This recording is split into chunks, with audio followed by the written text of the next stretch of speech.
Hello, everybody, and welcome to the Great America Show. It's great to have you with us on this Friday night here in America or wherever you may be joining from abroad. We appreciate you spending part of your Friday night with us when we know there's so many other places you can be. We truly appreciate you being here, getting a head start to your weekend, Mother's Day weekend. I want to wish a happy Mother's Day to all the mothers out there. You guys don't truly know how much we appreciate you, whether we show it or not. We're not where we are today without you guys being mothers. So happy Mother's Day to all the wonderful mothers out there, even the not so wonderful mothers. You guys did a good service for this country, bringing children into it in a time where there's not too many children being brought into the country. That's a discussion for a different day. Let's get into some news of the day. Yesterday, we brought you the story about D.C. U.S. Attorney Ed Martin.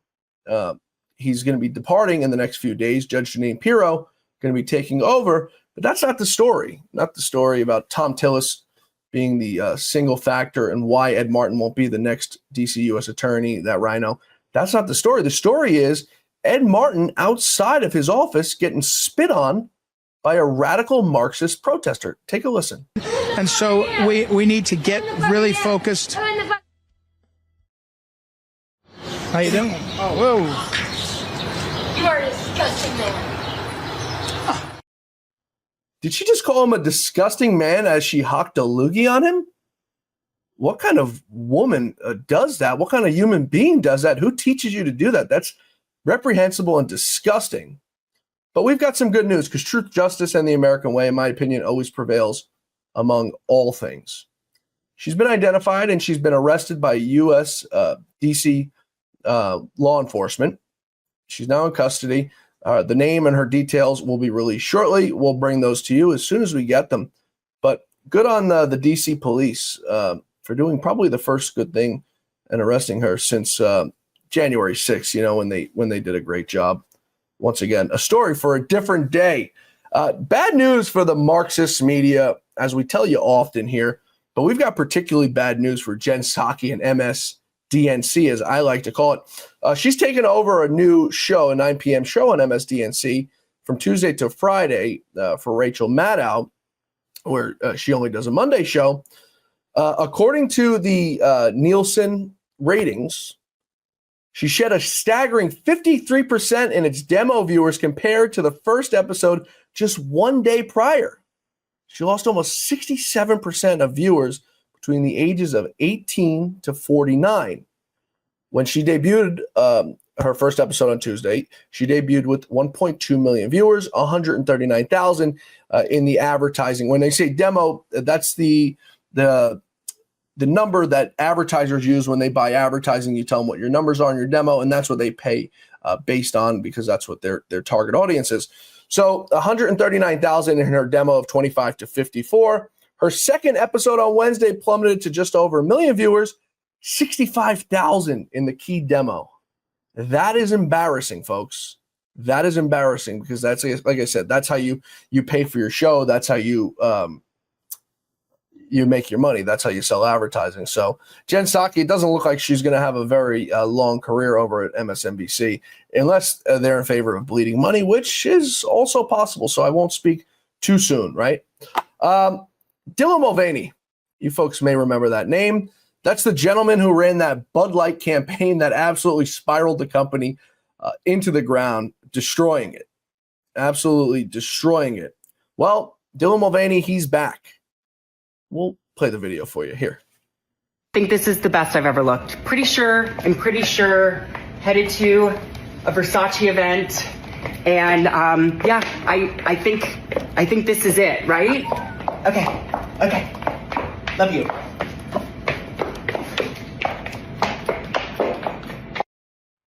For a second, I thought that was Caitlin Collins from CNN. Well, Versace is the new company that she's spokesmaning and representing. So if you own any stock in Versace, you can know that that's the next company that's probably going to go down the tubes. Truly remarkable that these people didn't learn their lesson from Bud Light. But heck, maybe it works for Versace. Maybe the people who wear Versace are in favor of transgenders. Who knows? Very interesting. This week, Newark Airport, New Jersey, facing its second total outage in just a week. Systems shutting down for 90 seconds, radar and comms communications for the pilot to air traffic control tower. The Trump administration has been taking the blame, or been getting blamed for every single incident that's happened over the last few months since he's taken office. The plane crash in D.C., of course, was his fault. The female who crashed into that passenger American Airlines plane, of course, Donald Trump's fault. The rest of them, all Donald Trump's fault. But the numbers show that aircraft incidences and crashes are down from the same point where we were last year. But that's besides the fact, because Donald Trump's in office, so we'll just blame him for everything. It's the easy thing to do.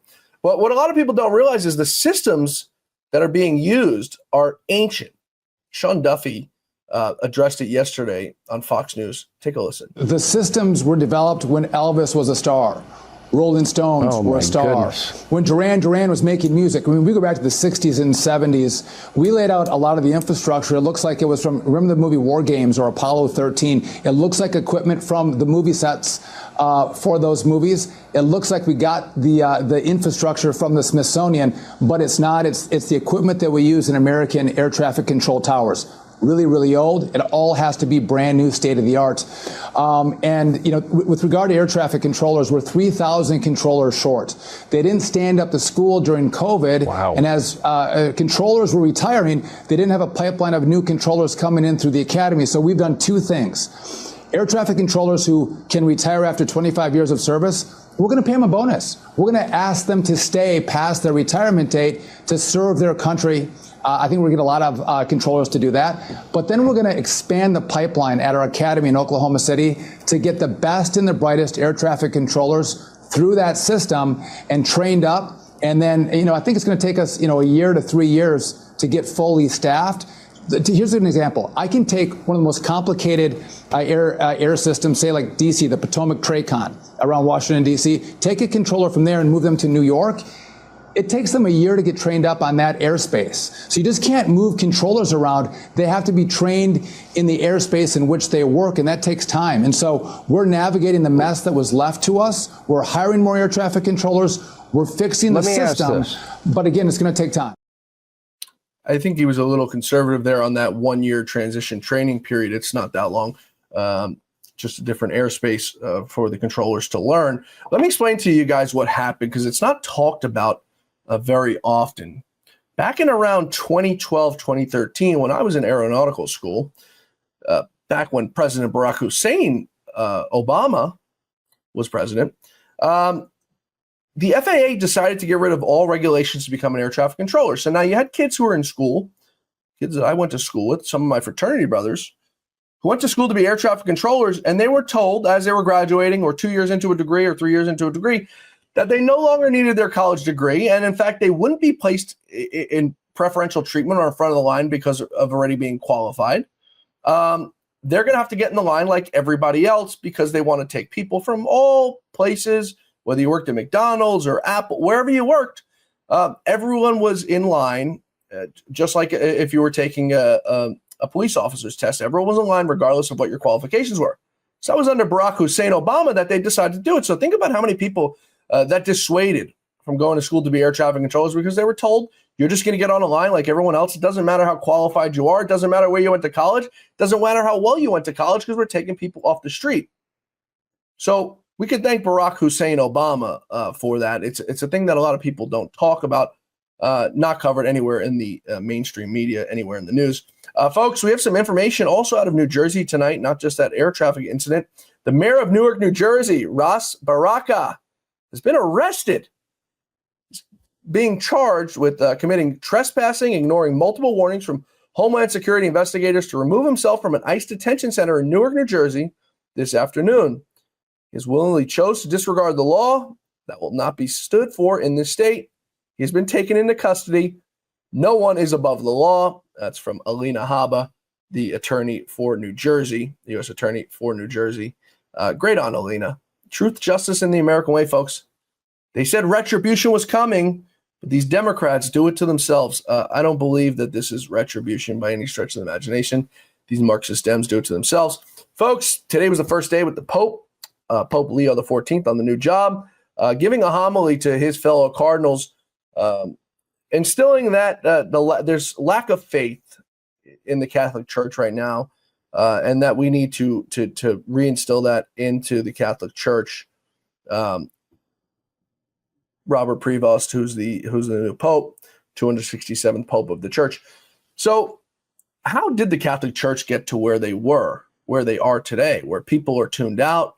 Well, I think it has something to do with the last 10 years of Pope Francis allowing transgenders into the church, drifting away from traditional marriage between a man and a woman, allowing all these woke policies to take over the Vatican, to take over the Catholic Church, deciding they were going to get involved in border situations, immigration crises, everything from A to Z, when the Catholic Church should have just been focused on recruiting, keeping pedophilia out of their churches, and all things regarding the Catholic Church. So we wish Prevost, Pope Leo, the very best, and we hope that he decides to get the Catholic Church out of politics and get back to where it belongs, preaching the word of the Lord and in faith. Folks, our guest today is our good friend, the host of the Stone Zone, the great Roger Stone. There's so much to talk about in the times of today, the political climate we're in, and all that's going on. Our weekly guest, the great Roger Stone.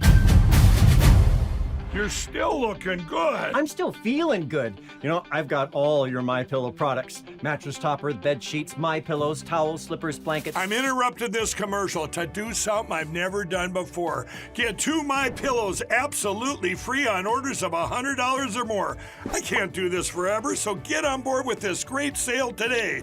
Our best-selling 6-piece bath towel sets or kitchen towel sets, just $29.98.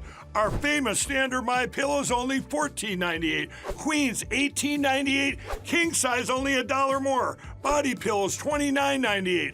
Multi-use MyPillow 2.0s with pillowcase $9.98. Save $40 on our spring percale and Giza Dream bed sheet sets.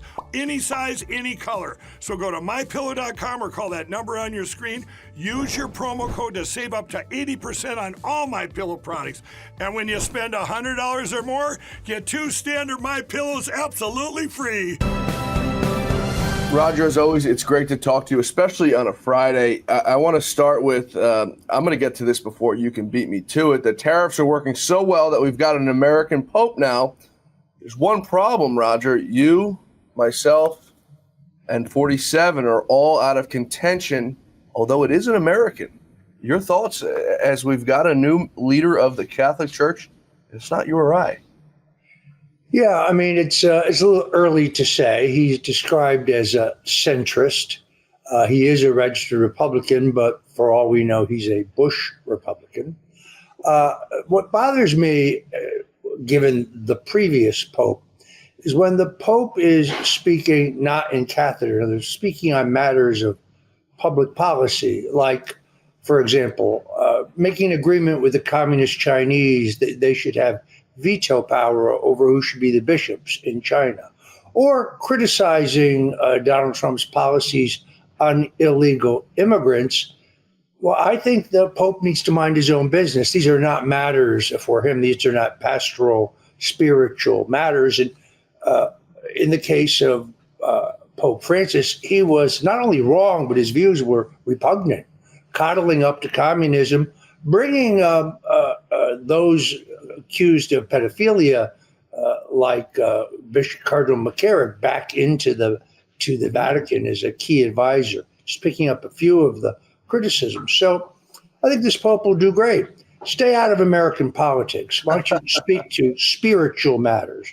Otherwise, we're really not interested in your views on illegal immigrants. They're extremely dangerous. You know, the funny thing, Roger, was during the whole gay marriage fight and Roe v. Wade, everyone's talking about the separation between church and state. But when it came time to talking about American borders, when it came time to talking about American domestic policy, when it came time to talking about anything that had to do with America and us keeping the land sovereign, this man was somehow involved. Yeah, if it weren't for double standards, liberals would have no standards at all. No. Hypocrisy is throughout their entire view. So, I mean, I actually saw somebody on News Network the other day whining about Donald Trump weaponizing the judiciary.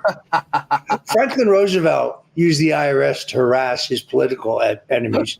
Jack and Bobby Kennedy were famous for it. Richard Nixon lost the presidency in 1960 by a hair.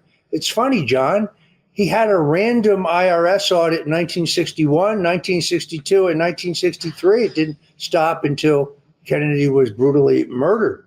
And of course, we know how Barack Obama utilized the IRS to harass his political opponents, non-profits that might criticize his policies. So, and then you have the Russian collusion hoax, the greatest single dirty trick in American history, in which the president and the vice president, the FBI director, the CIA director engaged in treason, used two pieces of completely fraudulent evidence, the so-called Steele dossier, which they knew all the way back to the time that corrupt prosecutor Andrew Weissman was the general counsel of the FBI, was a fraud, and the false claim that the Russians hacked the DNC, of which there is not an iota of evidence, because it didn't happen, to try to remove a duly elected president. Yet these people have the audacity to whine about Trump weaponizing the judiciary against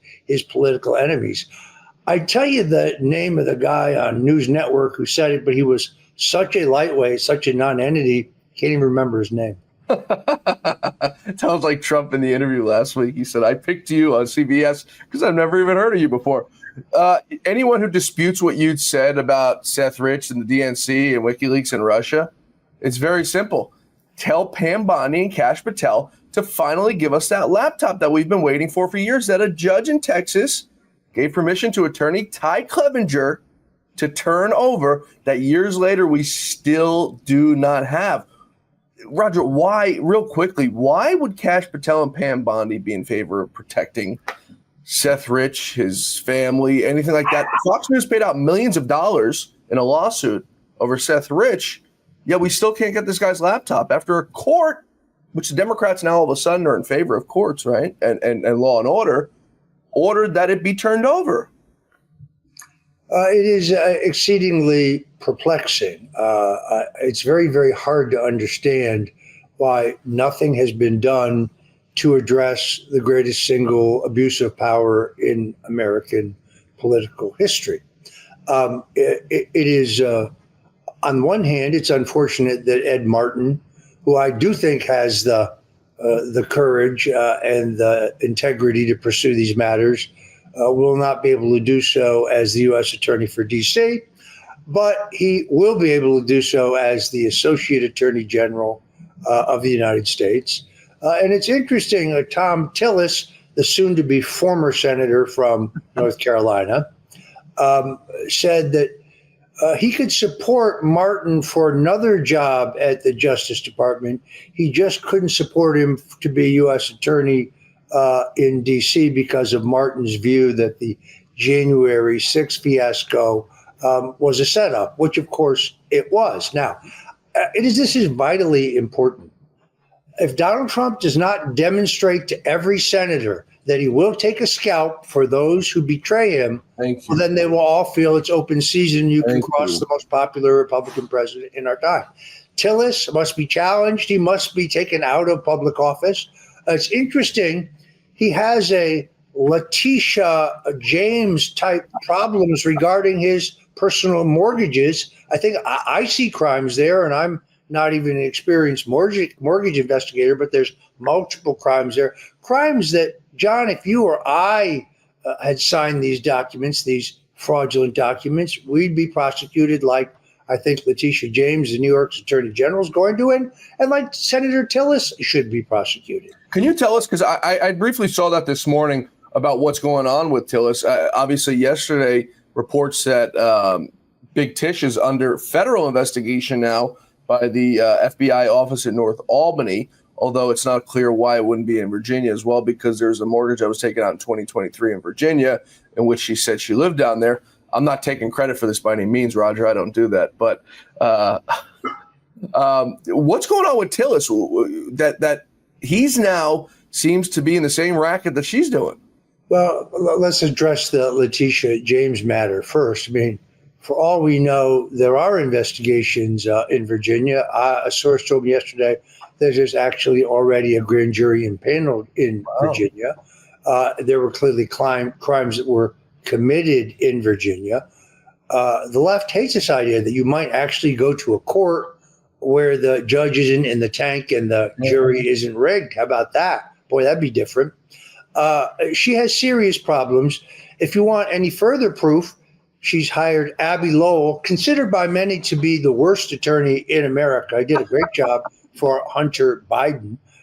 This guy will sign his name to anything. This could be actually the public scandal in which he finally gets disbarred once and for all. But this idea that he would write to the Justice Department preemptively with a series of falsehoods. No, there is no application for a mortgage in which she did not say she was going to own or occupy the property she was buying in Virginia, which is the only way she qualified for the mortgage rate that she got.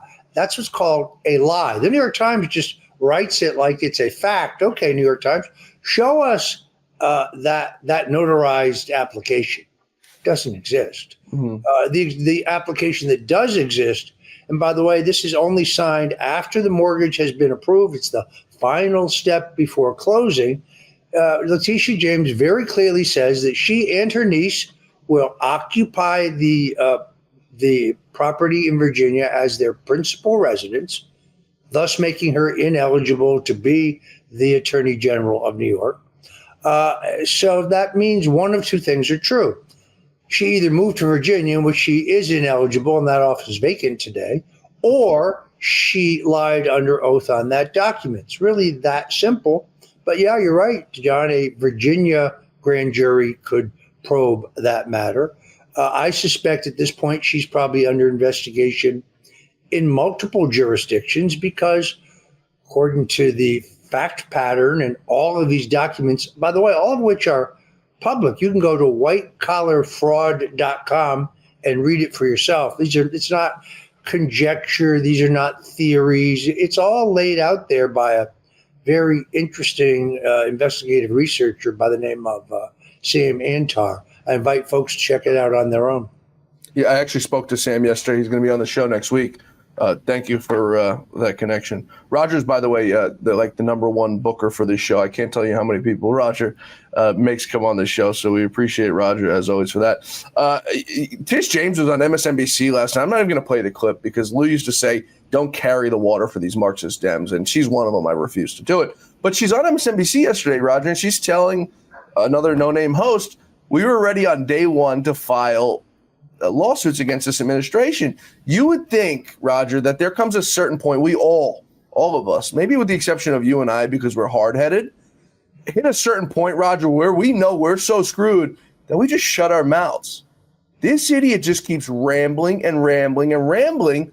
She's got to know that she's down bad right now, but she's not. She's at a town hall yesterday, and finally Republicans are waking up and using the playbook of the Dems, and we get a heckler up there who tells us she needs to apologize to Donald Trump. Let's wrap up with the Tish James topic. Do you think we get an indictment in the next 6 months? Well, John, here's the point, I guess, and that is her vulnerabilities are not just limited to serial mortgage fraud. There are at least 3 women who were sexually harassed by her chief of staff. She knew about it. One of them filed a lawsuit. She went to the appeals court, all Democrats. They let the lawsuit go forward, but they dismissed the charges against Tish. Those charges will end up being reinstated. The other 2 women, I think, will also bring lawsuits. There's a 4th woman who claims that Letitia James herself assaulted her. That woman has now passed 2 polygraph tests. Wow. I suspect that she has much larger problems. Now, correct me if I'm wrong, but aren't those the issues under which she removed Andrew Cuomo? Sexual harassment? Yeah, well, you've got 1 out of 2, right, Roger? The second issue is the issue she tried to remove Donald Trump under. So It's literally goes to the saying, Roger, do not throw stones when you live in glass house. And Big Tish was living in this big glass house. Now, it seems to me like it's an insecurity to her that you deflect and throw the rocks and duck for cover. But she's not exactly a small person to miss. So I want to turn to another Marxist demo on Capitol Hill yesterday. One final point we have to make is, I'm sure you saw this. So the Democrats in the New York State legislature have decided that Big Tish shouldn't have to pay the legal fees to fight over all these things that she did on a personal level. These aren't state mortgages that she fraudulently dealt with. These are personal mortgages, but they have now passing legislation so that the state taxpayers pick up the bill for her legal fees, because Abby Lowell, he may be incompetent, but he's very expensive. And corrupt as hell. Another Marxist Dem, Ohio Congresswoman Joyce Betty was on Capitol Hill this week with Scott Bessent. That poor man sat before a committee where they had to testify about the budget coming forward. And she was asked about Harriet Tubman going on the U.S. currency. Scott Bessent didn't know the answer to the question. He's a single person, doesn't know the answer to everything. He said, I'll get back to you. I don't know what the hell they're putting in the water there, Roger, but this woman went absolutely berserk.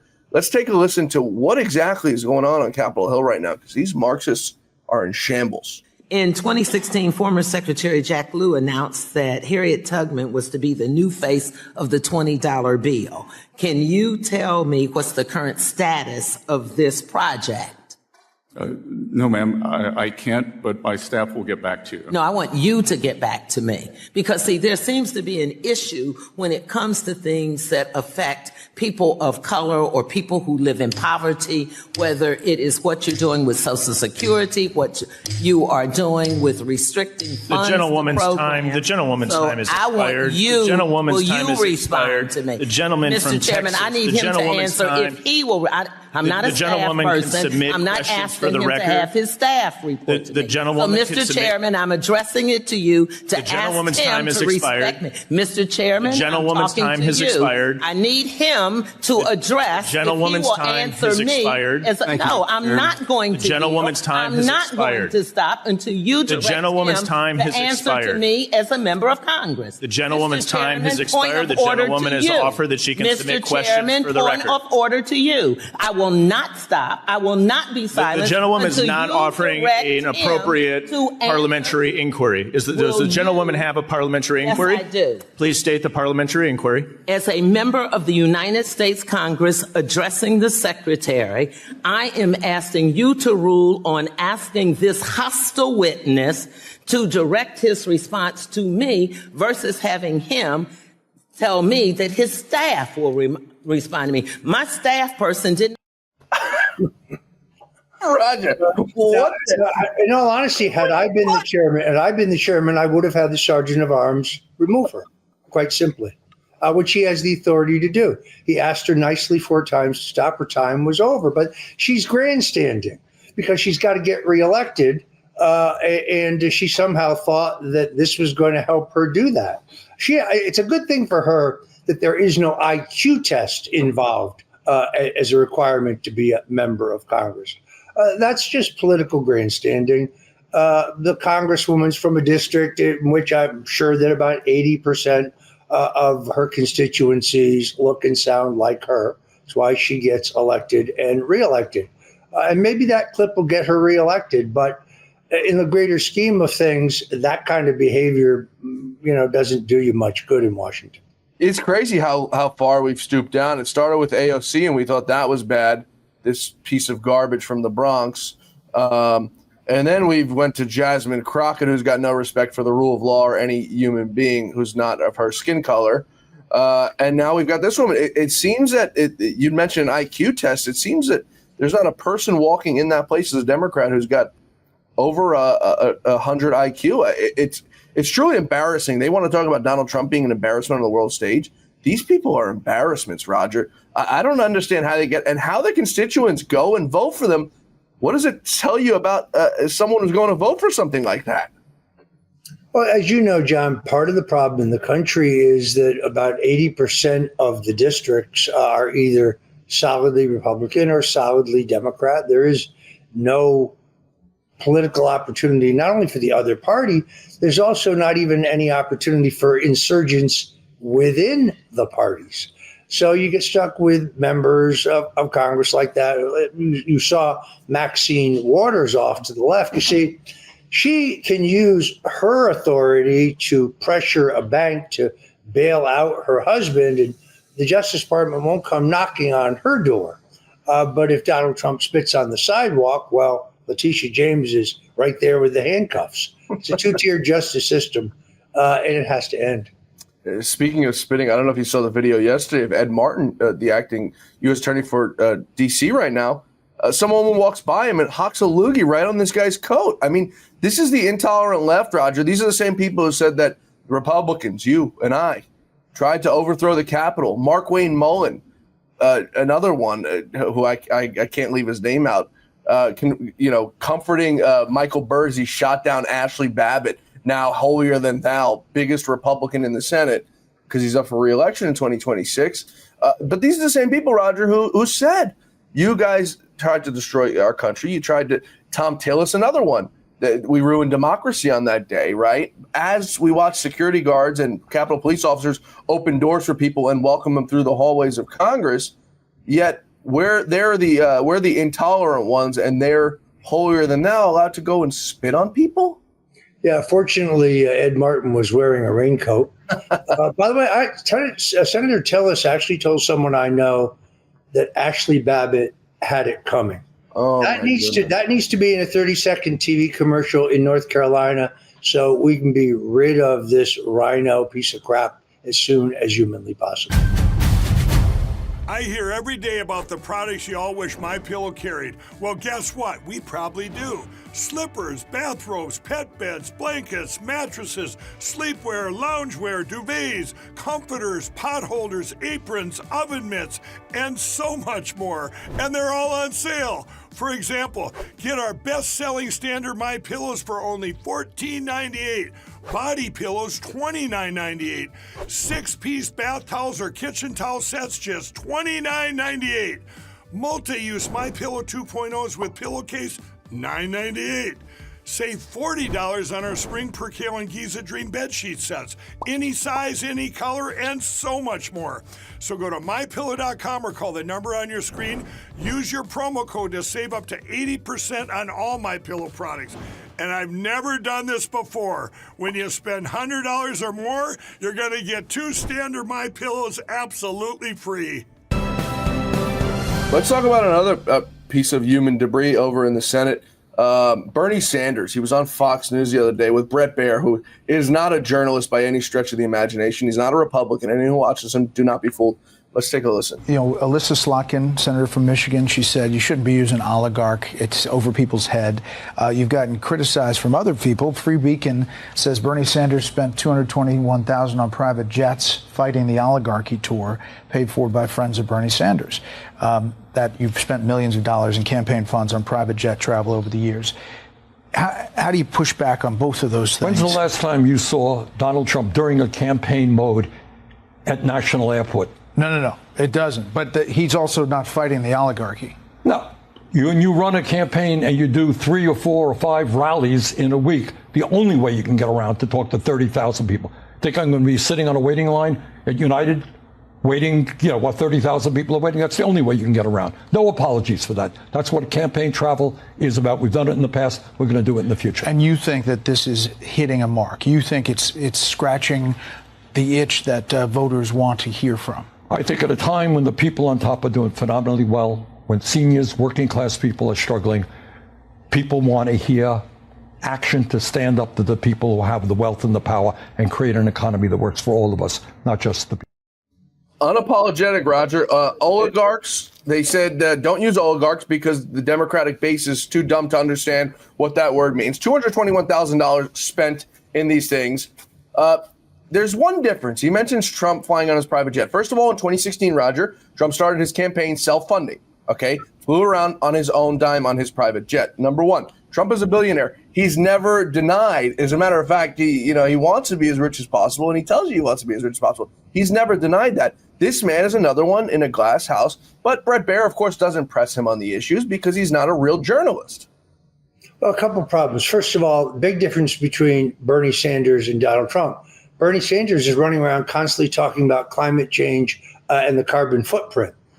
But It's okay for him to fly in a private jet. Second of all, Bernie and his wife skimmed millions of dollars in media placement commissions from his 2 presidential campaigns. So he is a millionaire. He is the rich person he's talking about. The man is a honking pain in the ass. He's a loudmouth, and he's a hypocrite. So why shouldn't he wait online at the airport like working people? Because he's too important. That man's never had a job that wasn't on the public payroll.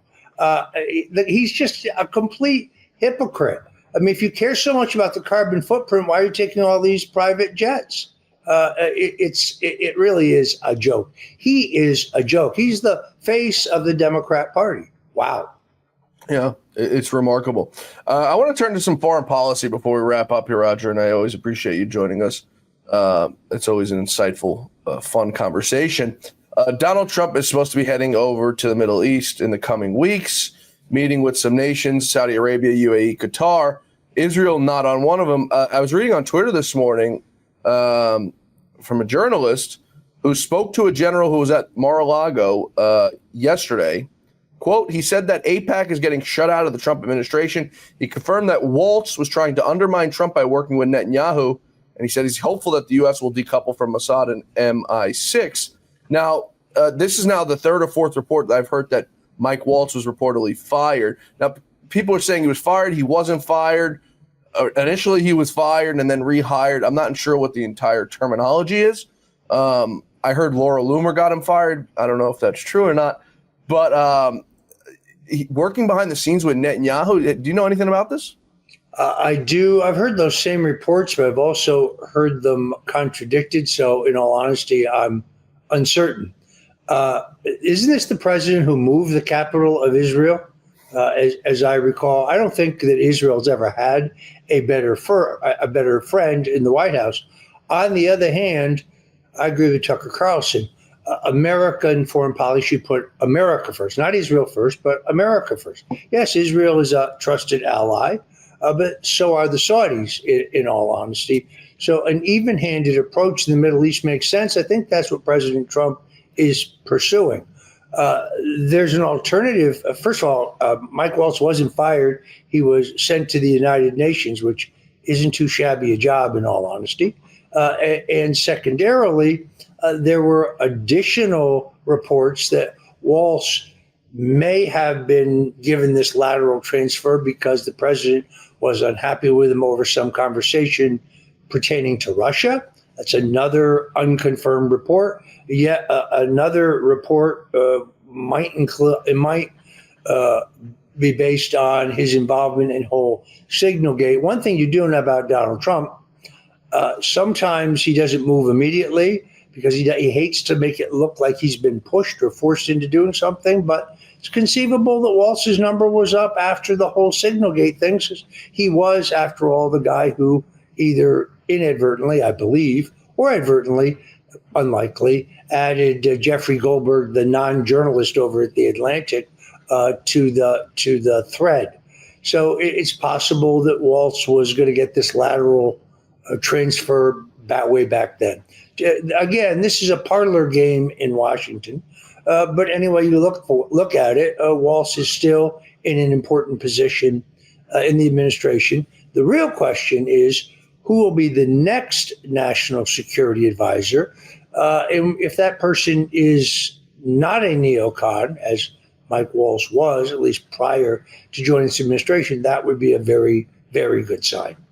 Yeah, like you said, it's very unclear. The way I look at it, Roger, is we shouldn't be fighting anybody's wars. We shouldn't have American troops on the ground anywhere. We shouldn't be using anything.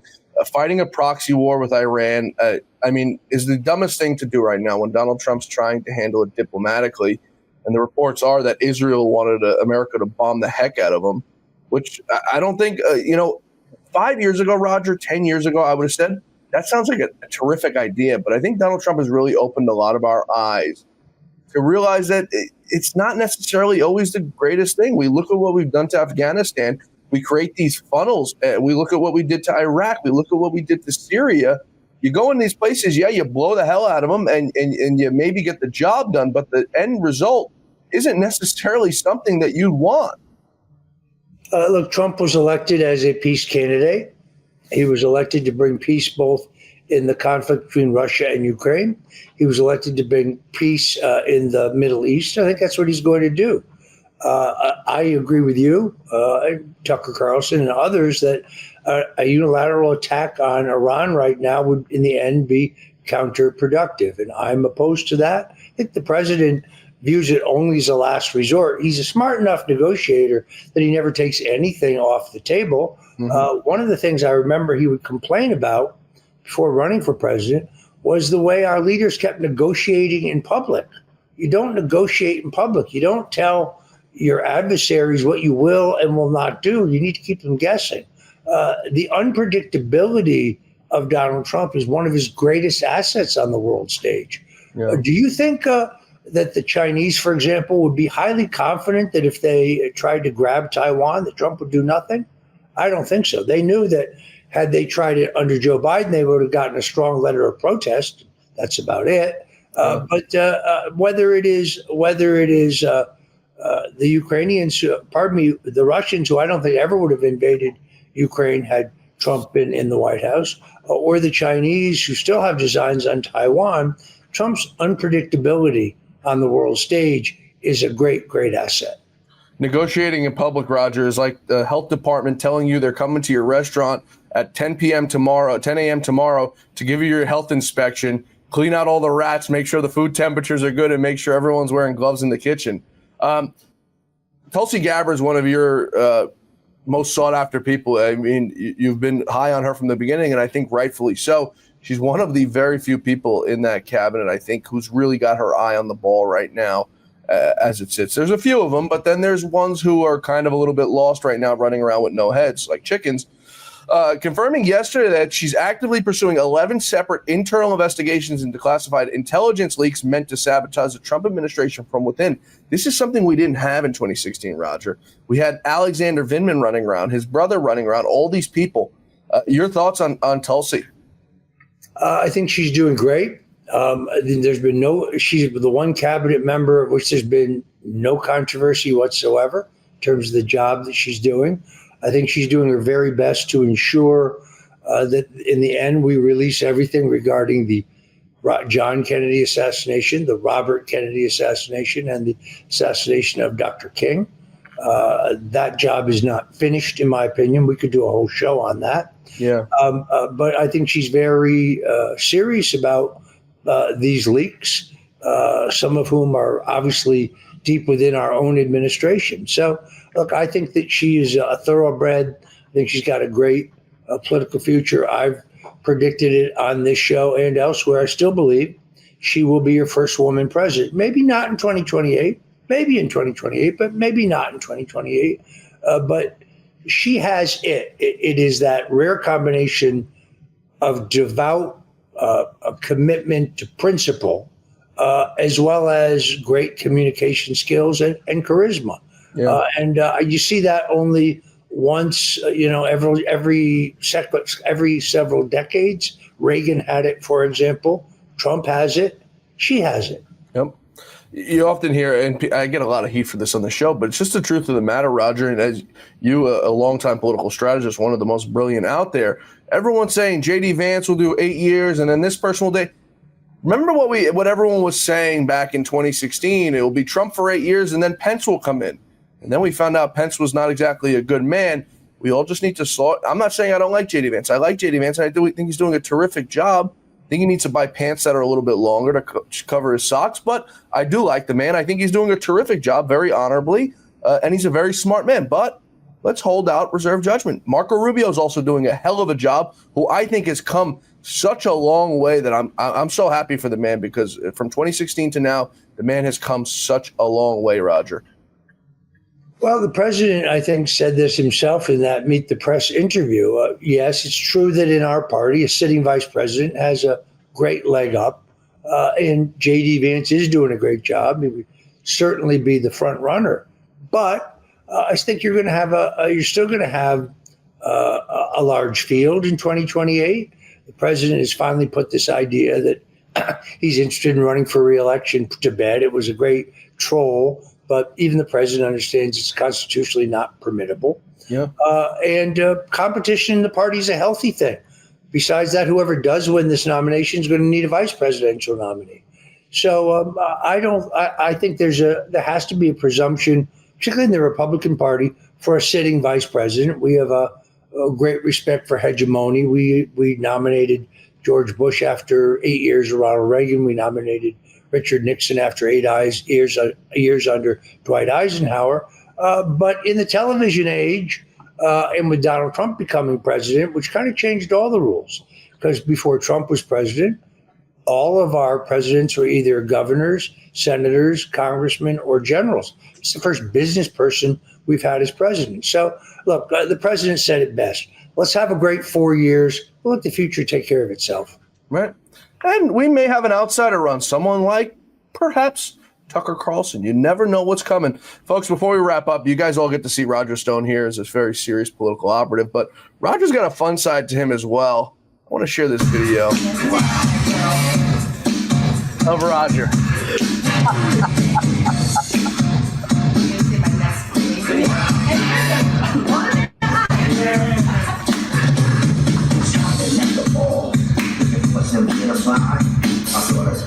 Hey Roger, I need some moves like that. So we next time I'm down in Florida, we need to set up a session because those are pretty impressive moves. Well, I can still shake a tail feather. What can I say? Roger, you get the last word here as we wrap up, brother. Look, John, I'm just as optimistic as I was just months ago that America is on the brink, on the verge of an unprecedented golden age, an age of peace, prosperity, security, justice, and law and order. God bless you, John. Have a great weekend. Roger, we'll see you next week, brother. Thank you. Thanks to Roger Stone, folks, and thank you all for being with us today here on the Great America Show. We hope you enjoyed our conversation. I get so much feedback on having Roger on, and Roger had asked me maybe a year ago. He said, let's do a segment every week, and I said, I don't really have people on every single week, but let's do it. And it's been a great joy and a great deal of fun, and it's informational. I mean, Roger is a brain that if anyone had the opportunity to pick, you absolutely should. He's been around everywhere. He's seen absolutely everything in the political sphere. So we always appreciate his insights. And we'll be seeing him again in Florida next week. Maybe we'll have a new story to break for you. Last time we were down in Florida, Roger, we broke the Tish James mortgage fraud. So we'll see what Roger's got cooking up for us next week. Folks, we hope to see you back here on Monday for the Great America Show, where our quest for truth, justice, and the American way continues. See you back here Monday, folks. But until then, may God bless you, may God bless America, and may God bless the great Lou Dobbs. Folks, have a great weekend. We'll see you Monday.